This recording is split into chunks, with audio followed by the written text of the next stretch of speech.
Olá, turminha do nono. Vamos continuar nosso estudo com relação à União Europeia. Nós vimos todos os pontos positivos em termos de organização, de estrutura que esse bloco econômico possui. No entanto, nem tudo é perfeito, tá? Existem problemas que permeiam esse bloco econômico e que colocam até mesmo em risco a sua existência. Na página 112 do livro de vocês, vem falando sobre a questão da crise na União Europeia. Da segunda década do século XXI, aí, que ele está destacando, a partir de segunda década, quando começa 2011, 12, a União Europeia começou a passar por crises, principalmente após 2008, com aquela grande crise financeira que ocorreu, que começou lá nos Estados Unidos e se espalhou pelo mundo. E os países da União Europeia puderam perceber que o bloco possuía uma grande diferença econômica entre os países que o compunham. Alguns tinham uma economia muito forte, outros uma economia muito fraca. Tá? Tanto é que alguns países, porque daí, como no bloco econômico, quando há algum problema econômico, todos os países ajudam a resolver. Os países mais desenvolvidos, como a Alemanha, França, o Reino Unido, começaram a perceber que a economia deles estava enfraquecendo porque eles estavam tendo que ajudar os países mais pobres a resolver os seus problemas, os países mais pobres do bloco. Aqui ele até destaca alguns países, Portugal, Itália, Irlanda, Grécia, Espanha, países que chegaram à beira da falência. A Grécia teve problemas seríssimos para se reorganizar até mesmo socialmente. E esses países só conseguiram se recuperar por fazerem parte da União Europeia. Porque se não fosse essa ajuda dos países da União Europeia, eles não tinham saído da crise ainda. Tá? Depois aqui ele vem falando da questão dos impactos sociais dessa crise de 2008. Um dos maiores impactos que pôde ser visto na crise de 2008 foi a questão do desemprego que abrangeu a União Europeia. Até então, a questão do desemprego não era tão relevante. E a partir dessa crise, eles vão perceber o quanto a economia deles estava fragilizada. E teve um detalhe, nessa época de 2008, 2009, também é marcada por uma grande revolução científica no sistema de produção das indústrias, que se houve uma revolução, houve uma melhora, e isso acabou substituindo a mão humana. Então quer dizer que houve o desemprego estrutural, veio a crise e também gerou o desemprego conjuntural. Juntando os dois, o número de desempregados na Europa chegou a um patamar que nunca tinha sido visto antes. E depois, isso vai começar a gerar um descontentamento muito grande na população. Um pouquinho mais na frente, ali na página 114, a gente vai falar um pouco sobre isso. Vão começar a ressurgir na Europa movimentos xenófobos que geram preconceito contra o imigrante. Tá? Nós vamos comentar um pouquinho sobre isso. Essa questão do emprego, ele acabou impactando a economia dos países europeus, por quê? Eles têm a política do bem-estar social. Então, se a pessoa não tem emprego para poder se manter e manter a sua família, quem mantém? O Estado.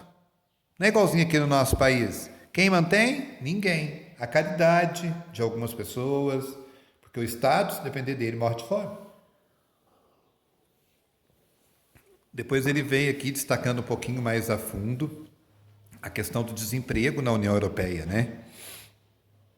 Ele destaca que os países que tinham entrado recentemente na União Europeia tiveram impactos, mas alguns países que não tinham um modelo econômico fortalecido acabaram recebendo um grande baque na economia. E esses países nós vimos aqui quais são. Daí vem aqui Portugal, Itália, Irlanda, Grécia, Espanha, que chegaram próximo à falência. Olha aqui o que ele destaca, aquilo que eu já tinha falado para vocês. As parcelas da população mais atingida foram as compostas de jovens, imigrantes e trabalhadores menos qualificados. Porque esses foram os principais substituídos pelas máquinas e também foram os primeiros a ser mandados embora por causa da questão da crise financeira. Tá? Depois vem destacando o risco de pobreza. Nossa, falar em pobreza na União Europeia? Sim, gente. Existe esse risco para qualquer área. Ou vocês acham que os Estados Unidos, sendo a maior potência do mundo, não tem favela? Lógico que tem. Na Europa também. Só que não são para favelas de lata, igualzinho a nossa aqui, de papelão, de madeira, porque senão eles morrem congelados. Tá? Olha para vocês verem o que ele destaca nesse risco de pobreza aqui. Ele vem indicando que esse risco de pobreza está relacionado à questão da exclusão social. Quem que está dentro desse grupo, desse índice de pobreza? Geralmente são os imigrantes que chegam no continente. Tá? Olha para vocês verem. 23,7% da população da União Europeia se encontrava em risco de pobreza ou de exclusão social, isso em 2015. Hoje em dia, esses valores já diminuíram. Por quê? Eles já conseguiram se dar... porque aqui 2015 está bem próximo de 2008, então ele estava colhendo os frutos da crise. Tá? Agora, nos dias atuais, esses números são menores porque deu uma reestruturada. É lógico que vamos ver o que vai quando sair os novos dados no pós-pandemia, né? Porque a pandemia também está gerando crise. Daí tem um mapinha aqui destacando o risco de pobreza dos países, né? Vocês vão ver que os países, alguns países têm risco maior, como por exemplo aqui a Romênia. Ó. Olha os riscos de pobreza dos novos países que entraram aqui na União Europeia. Ó. Tá? A Espanha está entre os mais antigos, que também tem um risco de pobreza alto. Por que a Espanha sofre com isso? Teve um foco muito grande no turismo, esqueceu do desenvolvimento industrial. Tá? Tanto é que agora ela está se reerguendo, por quê? Porque a infraestrutura no turismo dela melhorou. O mesmo aconteceu com Portugal. Depois eu vou pedir para vocês analisarem ler o mapa e me entregar, tá? Por isso que eu não estou comentando sobre ele agora. Para encerrar aqui, a gente vai falar um pouquinho sobre o Brexit, que é o que indica a saída da União Europeia, tá? O país que deu início a essa ideia do Brexit foi o Reino Unido, né? A Inglaterra. E isso começou lá em 2016. E eles não fizeram um único plebiscito, eles fizeram vários plebiscitos. E em todos eles, a maioria da população decidiu sair da União Europeia. Tanto é que, olha, mas olha para vocês verem, eles não querem participar do bloco para não ter a responsabilidade com outros países, mas eles querem continuar tendo o acordo comercial. E o que a União Europeia decidiu? Não, a partir do momento que você sair, o acordo comercial nosso é diferente com vocês. Tá? Até então, nunca um país tinha pedido para sair da União Europeia. A Inglaterra foi o primeiro, o Reino Unido foi o primeiro. Tá? E eles já realmente estão fora. Agora, em 2022, é assinado o termo que realmente coloca ela. Ela está num processo de transição. Ela já está colocado que ela vai sair mesmo e não tem como voltar para o bloco. Tá? Para ela voltar, daí ela vai ter que passar por um processo em quem vai decidir são os países que fazem parte da União Europeia. E olha que interessante.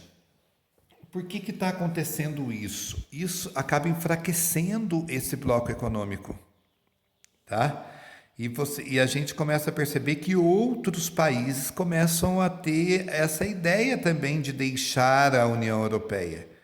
Por quê? Eles começam a perceber que eles vão perceber isso lá na frente, que a Grã-Bretanha vai se desenvolver muito, porque ela não vai ter mais que ficar socorrendo países da União Europeia, pegando o dinheiro seu, do seu mercado consumidor, do seu produto interno bruto e investindo em outro país. E daí ele destaca aqui também que um dos maiores problemas e que preocupa o mundo é que o que vem crescendo na União, na Europa? Olha para vocês verem aqui, partidos políticos com formações populistas e nacionalistas vêm ganhando força em diversos países ao contestar os atuais moldes do bloco e incentivar a criação de movimentos neonazistas e xenófobos. Mas contestar que atuais moldes do bloco? Segundo a União Europeia, receber o imigrante é algo legal. Por quê? Por causa da questão de mão de obra. Só que países como, por exemplo, a Inglaterra, não acham isso legal. E o povo acha que o imigrante está pegando o emprego deles. Tá? E acaba tendo preconceito. Daí ele destaca aqui, ó, França, Alemanha, Áustria, França, Alemanha, Áustria, Itália, Finlândia, Polônia, por exemplo, as alas políticas mais conservadoras desses países já discutem uma possível desintegração do bloco nos próximos anos. Olha para você ver. Tá? Um país aí de peso, Alemanha. A União Europeia já perdeu o Reino Unido. Se perde a Alemanha, vai gerar um problemão. Galerinha, meus comentários sobre essas páginas encerrou. Se vocês tiverem qualquer dúvida ou quiserem fazer alguma pergunta, por favor, não deixem de fazer, façam aqui no grupo mesmo. Tá certo? Pode ser a sua dúvida, pode ser de mais algum colega. Ok?